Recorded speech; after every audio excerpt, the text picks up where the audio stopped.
Perkenalkan, nama saya Esther Dwi Saputri dari kelas Manajemen Malam 3. Di sini saya akan menjelaskan tentang e-commerce atau online shop. Jadi di dalam e-commerce itu tidak sedikit kecurangan yang perlu kita waspadai. Baiklah, yang pertama yaitu kecurangan penjual.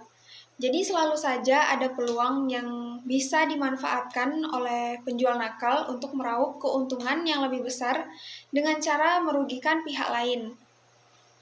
Contohnya yaitu dengan memberikan diskon abal-abal. Jadi diskon abal-abal di sini misalnya harga asli sebuah barang itu senilai 150.000 dan penjual ingin memberikan diskon sebesar 50.000, tetapi penjual ini menaikkan dulu harganya sebesar 225.000, barulah dipasang label diskon 50% tersebut.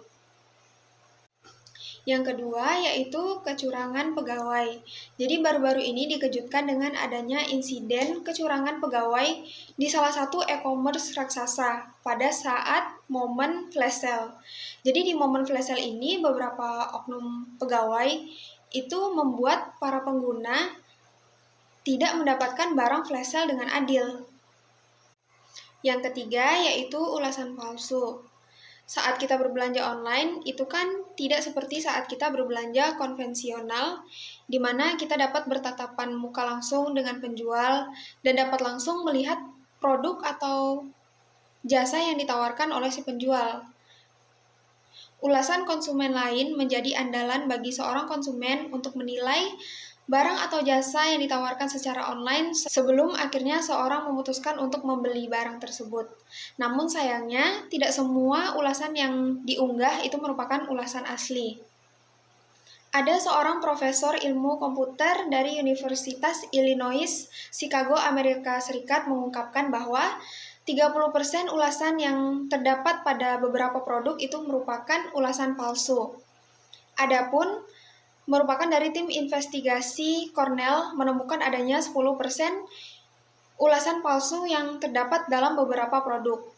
Jadi e-commerce di Indonesia mungkin perlu belajar cara pencegahan ulasan palsu yang dilakukan oleh Amazon, yaitu dengan memverifikasi pengulas. Yang keempat, yaitu kecurangan delivery. Nah, seringkali kan kita mendengar bahwa ada konsumen yang kesal terkait dengan pesanannya yang tidak kunjung datang. Padahal uangnya sudah ditransfer oleh konsumen ke si penjual, tetapi barangnya tidak kunjung datang. Ternyata setelah diselidiki, barangnya ini dibawa kabur oleh pihak ketiga. Seharusnya e-commerce dapat menjalin hubungan yang baik, hubungan yang erat dengan kurir pihak ketiga agar kecurangan ini tidak terjadi lagi. Yang kelima yaitu kecurangan transaksi. Salah satunya yaitu pencurian identitas konsumen. Biasanya pelaku membuat akun fiktif di salah satu e-commerce tertentu, lalu menarik konsumen dengan berbagai promo dan mendorong konsumen tersebut untuk melakukan transaksi. Biasanya pelaku melakukan pencurian data konsumen yang berupa informasi kartu kredit. Sebagai upaya pencegahan, platform bisa mendapatkan sertifikat SLM dan menerapkan metode autentifikasi 2 faktor dalam transaksi. Selanjutnya saya akan membahas 5 fitur yang harus dimiliki oleh website e-commerce. Yang pertama yaitu kategori produk.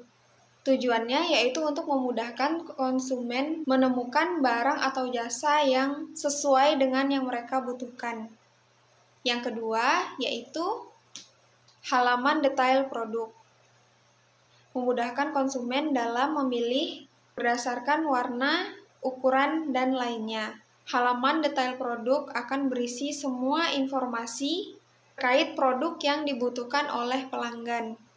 Yang ketiga yaitu fitur kotak pencarian.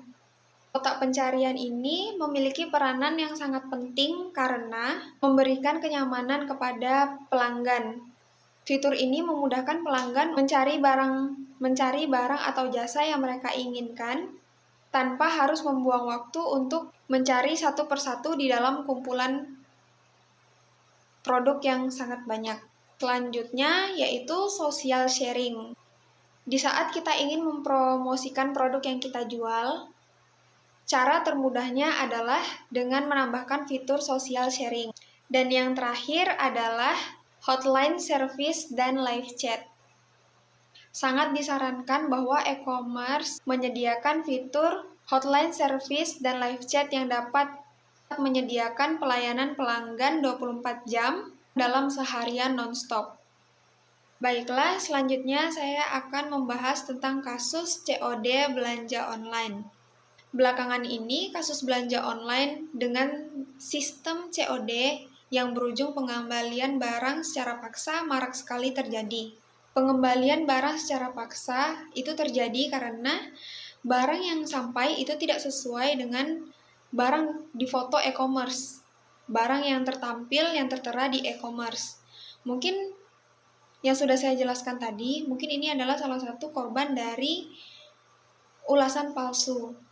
Padahal sistem COD ini merupakan salah satu cara untuk memudahkan pelanggan karena di Indonesia sampai saat ini akses layanan perbankan masih belum menyentuh semua daerah secara rata.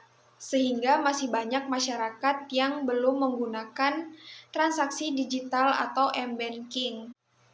Sekian pembahasan dari saya, terlebih terkurang saya mohon maaf, mungkin ada beberapa kata yang kurang, itu saya mohon maaf. Sekian, terima kasih.